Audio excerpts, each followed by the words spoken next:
ಆತ್ಮೀಯ H16 news ಅರ್ಥಾತ್ ಹೇ ಸೀತಾರಾಮಗೆ ಸ್ವಾಗತ. ನಾನು ನಿಮ್ಮವ MI ಅಥವಾ ಮಲ್ಲಪ್ಪ ಜೋತಾವಾರ್. ಆದ್ಮೇಲೆ ಈಗ ತಾವು ದಿನ ಸುದ್ದಿಗಳನ್ನು ಅದರ ಜೊತೆಗೆ ವಿಶೇಷತೆಗಳನ್ನ ನೋಡ್ತಾ ಹೋಗಿ ವಿಶೇಷ ಈ ಮೊದಲನೇ ಸುದ್ದಿಯನ್ನು ನೋಡಿ.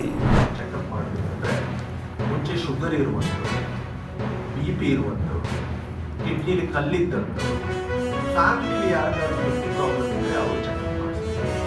ಫ್ಯಾಮಿಲಿಲಿ ಯಾರಾದ್ರೂ ಕಿಡ್ನಿ ಪ್ರಾಬ್ಲಮ್ ಇದ್ದರೆ, ಶುಗರ್ ಇದ್ದರೆ, ಅವರಿಗೆ ಪೇಷಂಟ್ಗೆ BP ಇದ್ದರೆ, ಈ ಥರ ಇದ್ದವರು ಕಿಡ್ನಿ ಚೆಕಪ್ ಮಾಡಬೇಕು.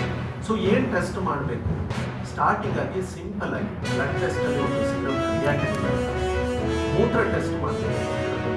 ಲೀಕ್ ಆಗಿದೆಯಾ, ರಕ್ತ ಏನಾದ್ರು ಹೋಗಿದೆಯಾ, ಇದನ್ನು ಚೆಕಪ್ ಮಾಡಬೇಕಾಗುತ್ತೆ. ಮತ್ತು ಬೇಕಾಗಿ ನಮಗೆ ಕೆಲವು ಸ್ಪೆಷಲ್ ಸಿನಾರಿಯೋದಲ್ಲಿ ಕಿಡ್ನಿನ ಸ್ಕ್ಯಾನಿಂಗ್ ಮಾಡಬೇಕಾಗಿಲ್ಲ.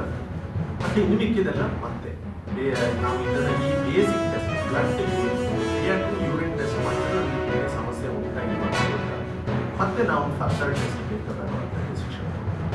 ಸೊ ಈ ಬೇಸಿಕ್ ಟೆಸ್ಟ್ ಎಷ್ಟು ಸಮಯಕ್ಕೊಂದ್ಸಲಿ ಮಾಡಬೇಕು? ಶುಗರ್ BP ಇರೋರು ಕನಿಷ್ಠ ಪಕ್ಷ ವರ್ಷಕ್ಕೊಮ್ಮೆ ಚೆಕಪ್ ಮಾಡಿಸ್ಬೇಕು. ಒಂದು ವರ್ಷದಲ್ಲಿ ಒಂದ್ಸಲಿ ಚೆಕಪ್ ಮಾಡಿ ತೊಂದರೆ ಉಂಟಾಗಿಲ್ಲ. ನನಗೆ ಎಷ್ಟು ಜನ ಹೇಳೋದು ಇಲ್ಲ ನಾನು ಚೆನ್ನಾಗಿದ್ದೀನಿ, ನನಗೇನು ತೊಂದರೆ ಇಲ್ಲ. ಅದು ಡೆಫಿನೆಟ್ಲಿ 80% ಆಫ್ ದಿ ಜನಕ್ಕೆ ಅವರಿಗೆ ತೊಂದರೆ ಇರೋದು ಗೊತ್ತಾಗುತ್ತೆ. ನಾವು ಟೆಸ್ಟ್ ಮಾಡಿದರೆ ಮಾತ್ರ ಗೊತ್ತಾಗುತ್ತೆ. ಸಿನ್ಸಿಯರ್ ಆಗಿ ಡಾಕ್ಟರ್ ಹತ್ರ ಹೋಗಿ ಚೆಕಪ್ ಮಾಡಿ ಉಂಟಾಗಿರೋದು ಆಯ್ತು. ಈಗ ನಾನು ಟೆಸ್ಟ್ ಮಾಡಿದೆ, ನನಗೆ ತೊಂದರೆ ಇಲ್ಲ ಅಂತ ಬಂತು. ಸೊ ಹಾಗೆ ನಾನು ಕೇರ್ಲೆಸ್ ಆಗಿರ್ಬೋದಾ? ಇಲ್ಲ. ಈಗ ಶುಗರ್ ಉಂಟು, BP ಉಂಟು, ಕರೆಕ್ಟಾಗಿ ರೆಗ್ಯುಲರ್ ಆಗಿ ಡಾಕ್ಟರ್ ಹತ್ರ ಹೋಗಿ ಶುಗರ್ ಕಂಟ್ರೋಲ್ ಇಟ್ಕೊಳ್ಬೇಕಾಗ್ತದೆ. ಶುಗರ್ ರೆಗ್ಯುಲರ್ ಆಗಿ ಕರೆಕ್ಟಾಗಿ ಶುಗರ್ ಮೆಡಿಸಿನ್ ತಗೊಳ್ಬೇಕಾಗ್ತದೆ. ಟ್ಯಾಬ್ಲೆಟ್ ಇರ್ಬೋದು, ಇನ್ಸುಲಿನ್ ಇರೋದು. ಎಷ್ಟೊಂದು ಜನ ಪೇಷಂಟ್ಗಳು ನನ್ನ ಹತ್ರ ಬಂದು ಕೇಳ್ತಾರೆ, ಸರ್ ನಾನು ಶುಗರ್ಗೆ ಟ್ಯಾಬ್ಲೆಟ್ ತೊಗೊಳ್ತೀನಿ, ಇನ್ಸುಲಿನ್ ತೊಗೊಳ್ತೀನಿ, ಸುಮಾರು ವರ್ಷದಿಂದ ತೊಗೊಳ್ತೀನಿ, 20-30 ವರ್ಷದಿಂದ ತಗೊಳ್ತಾ ಇದ್ದೀನಿ, ನನ್ನ ಕಿಡ್ನಿ ಅದರಿಂದ ಡ್ಯಾಮೇಜ್ ಆಗ್ತದೆ.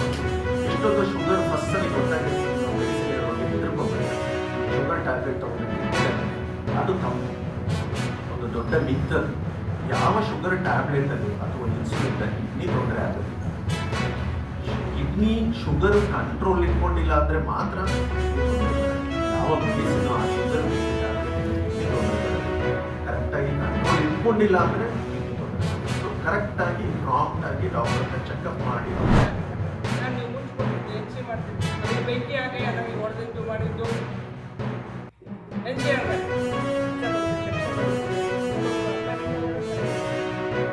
ನಾನು ಬಿಟ್ಟು ಹೋಗಿ ಪಾಪ ಇವರು ಕೂಡ ಡಾಕ್ಟ್ರು ಅಂತಾರೆ ಅಂತೇಳಿ ಸೋಮಣ್ಣ ಬೇವಿಂದರು ಗಡಿನಾಡು ಪ್ರಾಧಿಕಾರದ ರಾಜ್ಯ ಸರ್ಕಾರದಲ್ಲಿ ಅಧ್ಯಕ್ಷರಾಗಿದ್ದರು, ಕ್ಯಾಬಿನೆಟ್ ಗ್ರೇಡ್ ಸದಸ್ಯರಾಗಿದ್ದರು. ಹೇಳಿದ್ರು ಕೂಡ ನಾನು ಟೈಮಿಂಗ್ಸ್ ಹಾಕಿಬಿಟ್ಟಿದ್ದೀನಿ. 10 ಗಂಟೆ 5 ನಿಮಿಷ ಸೆಕ್ಷನ್ ಇರ್ತದೆ, ಮೇಲಧಿಕಾರಿಗಳಿರ್ತದೆ. ಅನೇಕ ಒತ್ತಡಗಳನ್ನು ಪಾಪ ಇವರು PS ಅವರಿಗೆ ಮಾಡಿ ಕೊಟ್ಟಿದ ಮೇಲೆ 12-15 ಕಂಪ್ಲೇಂಟನ್ನು ದಾಖಲೆ ಮಾಡಬೇಕು.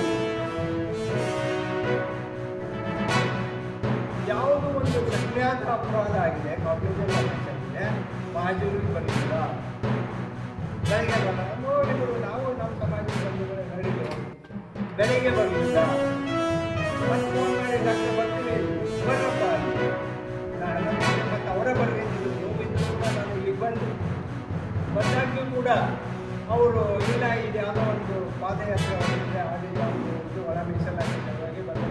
ಕಳೆದ ಲೋಕಸಭಾ ಚುನಾವಣೆಯಲ್ಲಿ ಏನೇನು ಆಯಿತು, ಯಾವ ರೀತಿ ಪಕ್ಷಕ್ಕೆ ಡ್ಯಾಮೇಜ್ ಮಾಡಿದರು, ಯಾರ್ಯಾರು ಡ್ಯಾಮೇಜ್ ಮಾಡಿದರು ಅಂತಕ್ಕಂಥದ್ದು ಪ್ರತಿಯೊಬ್ಬರಿಗೂ ಗೊತ್ತಿರ್ತಕ್ಕಂಥದ್ದು, ಇಡೀ ಜಿಲ್ಲೆ ಗೊತ್ತಿರ್ತಕ್ಕಂಥದ್ದು, ರಾಜ್ಯಕ್ಕೆ ಗೊತ್ತಿರ್ತಕ್ಕಂಥದ್ದು, ರಾಷ್ಟ್ರಕ್ಕೆ ಗೊತ್ತಿರ್ತಕ್ಕಂಥ ವಿಚಾರ. ಅದೆಲ್ಲವನ್ನೂ ಸಹಿತ ತೊಂದರೆ ಆದರೂ ಸಹಿತ ನಾವು ಅದನ್ನು ನುಗ್ಕೊಂಡು ಮೊನ್ನೆ ನಮ್ಮ ರಾಜ್ಯ ನಾಯಕರು ನಮ್ಮನ್ನು ಕರೆದು ಕೆಲವು ವಿಚಾರಗಳನ್ನು ಪ್ರಸ್ತಾಪ ಮಾಡಿ, ನಮ್ಮ GM ಸಿದ್ದೇಶಣ್ಣವರ, ಹರೀಶ್ ಅಣ್ಣವರ, ನಾನು ಕೆಲವೆಲ್ಲ ಮುಖಂಡರು ಹೋಗಿದ್ವಿ. ನಮ್ಮ ಹತ್ರ ಪ್ರಸ್ತಾಪ ಮಾಡಿದರೆ ಇದನ್ನೆಲ್ಲ ಸರಿ ಮಾಡ್ತೀವಿ, ದಾವಣಗೆರೆ ಜಿಲ್ಲೆ ಮತ್ತೆ ಸರಿ ಹೋಗ್ಬೇಕು, ಮತ್ತೆ ಮುಂದೆ ಹಿಂದಿನ ಏನು ವೈಭವ ಮರುಕಳಿಸ್ಬೇಕು ಅಂತಕ್ಕಂಥ ಮಾತನ್ನು ಹೇಳಿ ಕೆಲವು ಸೂಚನೆಗಳನ್ನು ಕೊಟ್ಟು ನಮ್ಮ ಬೇಡಿಕೆಗಳನ್ನು ಸಹಿತ ನಾವು ಈಡೇರಿಸ್ತೀವಿ ಅಂತಕ್ಕಂಥ ಮಾತನ್ನು ಹೇಳಿ ಈಗಾಗಲೇ ಆ ಮೀಟಿಂಗ್ ಆಗಿ 5 ತಿಂಗಳಾಗ್ತದೆ. ಈ ರಾಜ್ಯ ನಾಯಕರುಗಳು ಹೇಗಿದ್ದಾರೆ ಅಂತಂದರೆ ಸುಮ್ಮನೆ ಕಂಡು ವರ್ಷ ನಾಟಕ ಮಾಡ್ತಾರೆ. ಯಾವುದೇ ರೀತಿಯ ಸ್ಪಷ್ಟತೆ ಇಲ್ಲ ಅವರಿಗೆ. ಹೇಳೋದೊಂದು ಮಾಡೋದೊಂದು ಮಾಡ್ತಾರೆ. ಹಾಗಾಗಿ ನಾವು ಆದರೂ ಸಹಿತ ಅವ್ರ ವಿರುದ್ಧ ಯಾವುದೇ ಮಾತನಾಡದಲೆ ಪಕ್ಷದ ಜಿಲ್ಲಾಧ್ಯಕ್ಷ ಏನೇನು ರೀತಿ ನಾಟಕಗಳನ್ನು ಮಾಡ್ತಾ ಇದ್ದಾರೆ ಅವನ್ನೆಲ್ಲವನ್ನೂ ಸಹಿತ ನುಂಗ್ಕೊಂಡು ಪಕ್ಷದ ಜೊತೆಗೆ ಹೋರಾಟವನ್ನು ಈಗೂ ಸಹಿತ ನಾವು ಮಾಡ್ತಾ ಇದ್ದೀವಿ, ಸಂಘಟನೆ ಮಾಡ್ತಾ ಇದ್ದೀವಿ. ಮೊನ್ನೆ ನಡೆದಂಥ ಕಾರ್ಯಕ್ರಮದಲ್ಲೂ ಸಹಿತ ನಾವು ಭಾಗಿಯಾಗಿದ್ದೀವಿ.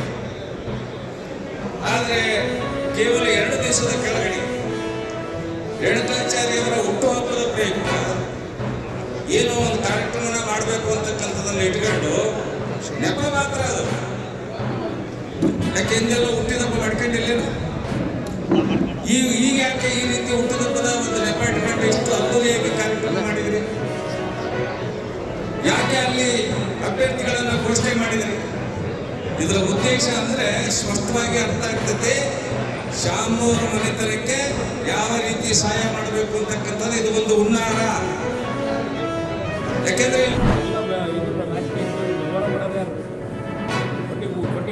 ಯಾರಪ್ಪ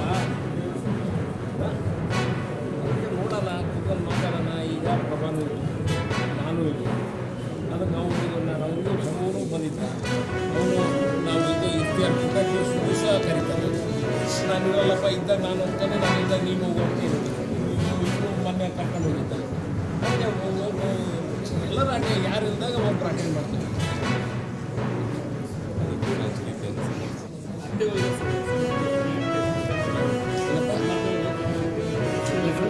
ನೀವು ಹೇಳ್ಬೇಕಪ್ಪ, ನೀವು ಮಾಡಿರಿ, ನೀವು ಹೇಳಿದ್ರು ಮಾಡಿರಿ. ಹೊರಗಿದ್ದ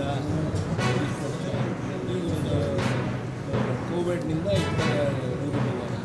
ಆಲ್ಮೋಸ್ಟ್ ಫಸ್ಟ್ ಸ್ಟ್ಯಾಂಡರ್ಡಿಂದಲೂ ಹೊರಗದ ಅಪ್ ಟು ಡಿಗ್ರಿ. ಈಗ ಹೊರಗೆ ಬಂದಿದ್ದೆ, ಈಗ ಅವರ ಮಾಡ್ಕೊಂಡಿಲ್ಲಪ್ಪ ಅಂತಿದ್ದೆ. ಈಗ ಏನಾಗತ್ತ ಇವರೆಲ್ಲ ಕುತ್ಕೊಂಡು ಎಲ್ಲರೂ ಕುತ್ಕೊಂಡು ಈಗ ಎಲ್ಲರೂ ಕುತ್ಕೊಂಡು ಮಾತಾಡಿ ಏನು ಅನ್ನೋದು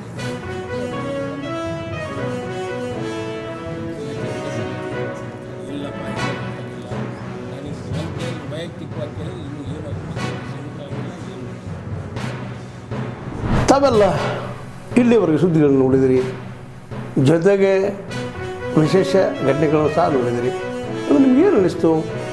ನಿಮಗೆ ಲೈಕ್ ಮಾಡಿರಿ, ಶೇರ್ ಮಾಡಿರಿ, ಕಾಮೆಂಟ್ ಮಾಡಿರಿ, ಜೊತೆಗೆ ಸಬ್ಸ್ಕ್ರೈಬ್ ನಿಲ್ಲಿಸ್ಬೇಡ್ರಿ. H16 ನ್ಯೂಸ್ ಅರ್ಥಾತ್ ಸಿದ್ದರಾಮಯ್ಯ ಸತ್ಯದ ಕೈಗನ್ನಡಿ ವಂದನೆಗಳು.